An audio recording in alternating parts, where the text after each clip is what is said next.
Good morning, Gators. As I said yesterday, the end of the school year is fast approaching, and that brings with it some tasks that have to get completed, such as the end of the year closeout. We're going to be doing that in a modified fashion starting next week. Seniors will be collecting instruments, uniforms, Chromebooks, and textbooks starting on Monday and continuing through Tuesday.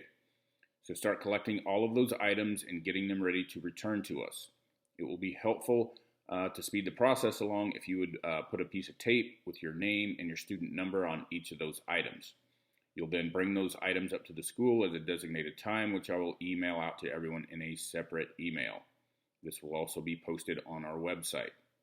This is going to be done at the curb in front of the school in order to make it go as quickly as possible. Once we have all of these items collected, we will build a fine list. If you owe fines or fees, that amount will be mailed to you, and we will need you to pay that before you are issued a diploma. For those of you who have band instruments, I know that it's part of the process of returning them that you have them professionally cleaned prior to turning them in. What we're going to do here is have you return the instrument, and then we'll put the cleaning fee on your account as a fine or fee. Again, you will need to pay this before we will issue your diploma to you. Some of you may have funds in your band account that you will not be using, and you may use that money to offset the cost of the cleaning fee.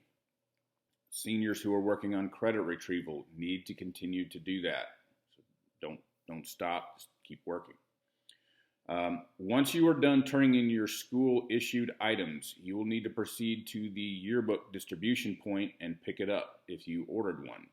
We will not be selling any yearbooks that have not already been purchased at that time. From there, you will proceed to the final station, which is where you will pick up your cap and gown. We do not have your cords, stoles, and medallions yet. As you can imagine, it's been a little crazy for everyone, and our vendors are no different.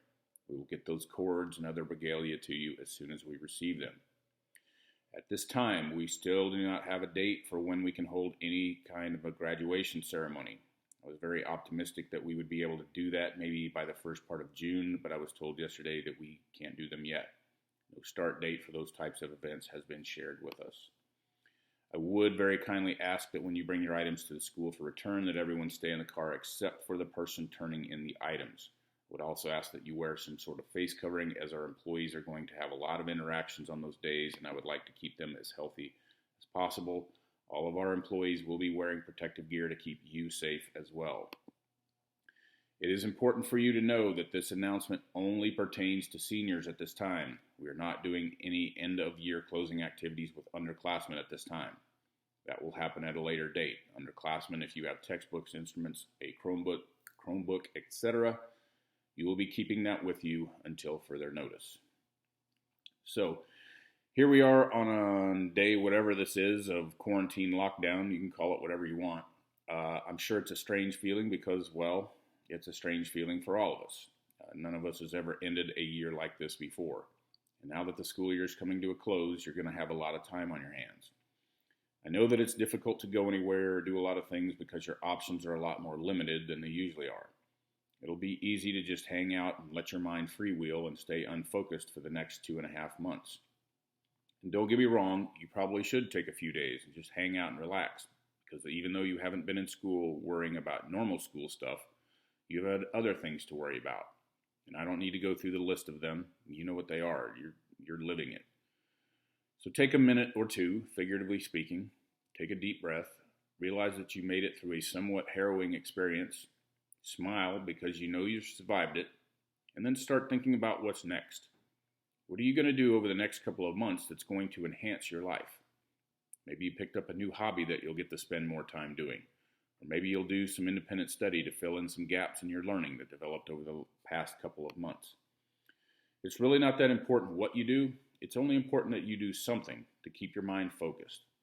Whether that's something that's really fun for you or something that you set up as a challenge for yourself, it's important to always keep your mind focused on learning and growing, even if what you're learning only matters to you. That's the beauty of summer vacation. You get to decide what you are going to learn. Take advantage of that opportunity. You're only going to be in high school once, so you're not going to have that many big summer vacations.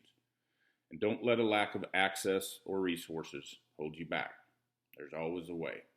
You just have to find it or make do with what you have at the moment.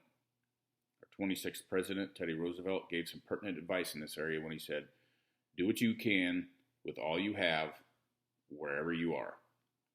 That's a pretty good recipe for success. And remember, we got this. Thanks for listening, and have a great day.